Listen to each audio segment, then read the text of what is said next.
As sea levels and ocean temperatures continue to rise around the world, the UN Secretary-General Antonio Guterres has issued an SOS, which he says stands for Save Our Seas. His appeal comes in the run-up to COP29 in Azerbaijan later this year. For more on the state of the oceans, my colleague Carl Nasman has been speaking with marine biologist and author Ayana Elizabeth Johnson. The oceans are warming very quickly in a way that scientists had not predicted, which is always concerning.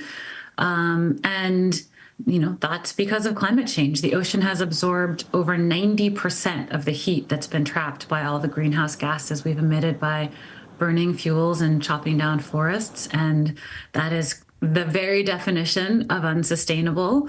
And the ocean has also absorbed about a third of the greenhouse gases that we've emitted. So all that carbon dioxide is getting absorbed into the ocean, which is changing the chemistry of seawater. It's getting more acidic. The pH value is shifting, which makes it hard for things with shells, etc., to try to grow their skeletons. And so we've really fundamentally changed the ocean in a way that we're not sure what's going to happen next. And so these small island nations like Tonga are dealing with the brunt of ocean issues, climate issues that they did not cause. And that is obviously a massive climate injustice on top of all the rest of it. So I think as much as I worry, believe me, I worry about the fate of the ocean, about the impact. I think it's really important that we look to the ocean truly as a hero in the climate crisis. We would be much worse off if it weren't for the ocean buffering all these impacts of climate change and offering us all these solutions. Well, it's a nice segue because your new book is titled, What If We Get It Right? Visions of Climate Futures. There's so many worrying headlines. I just got the actual hard copy in the mail. Oh, beautiful. Yeah, so there it is. And, it really is a hopeful title. I mean, How do you keep hope alive in a time like this? What's your mindset and how should people kind of go about thinking about the climate crisis in a hopeful way? It's probably important to note first that I'm not hopeful. I mean, I'm not an optimist. I'm a scientist. I'm a realist. I've seen the scientific projections. I know what the odds are. I understand the trajectories, but I also know that there is still a wide range of possible futures. And a lot of the future that we get depends on what we do now, what each of us do, what governments do, what corporations do. Actually, we're not just sitting around waiting for the apocalypse. We are every day building the future that we will be living in. What does getting it right mean to you? How would we change? What would we need to do in order to get these solutions into place or to start to really tackle climate change in a meaningful way? Fundamentally, I think it means implementing the solutions we already have. There's nothing we need to wait for. It's a matter of how quickly we can shift the status quo, shift policies, shift culture in order to implement all of this as rapidly as possible.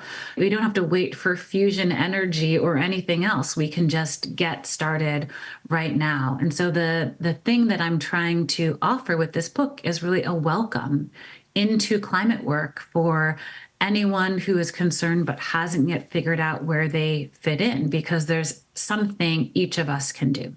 Well, I wanted to ask you, how should people like me, I guess, reporters, journalists, TV anchors, how should they go about covering climate change? Because I think there's a worry that all of these scary headlines, the news that's out there, can scare people away. They might just go away and hide. They don't want to think about it. They don't want to watch it on television. It's too depressing. How should we handle that? How should we communicate the climate crisis to people that are watching? I think the most important thing is to talk about solutions. Every time we talk about the impacts of a storm, we should talk about ways to avoid those impacts in the future, ways to adapt. Obviously, that means reducing the amount of fossil fuels we are burning as fast as possible to as close to zero as possible. But also it means adapting. There's so much we can do to prepare for what's coming. We already know how to do these things. It's just a matter of having the awareness and motivation to put those things into action. It's surprising to me how little climate change has featured in this year's U.S. presidential election, given how much we've seen climate change already affecting the United States. What's your take on that? Why do you think the two major candidates here, Donald Trump and Kamala Harris now, aren't talking more about climate change? Well, I think it's important to remember what they have said about climate change, and even more importantly, what they have or have not done.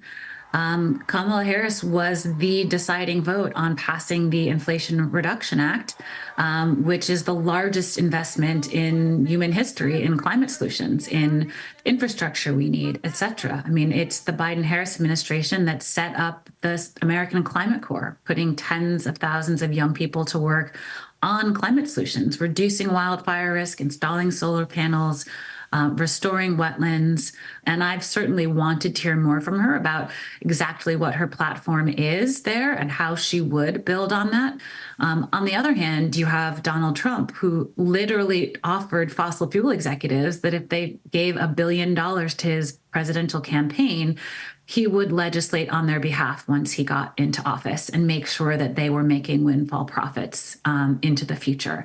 And, you know, his last administration, he made sure to undo environmental protections. Over 100 environmental policies were killed by his administration.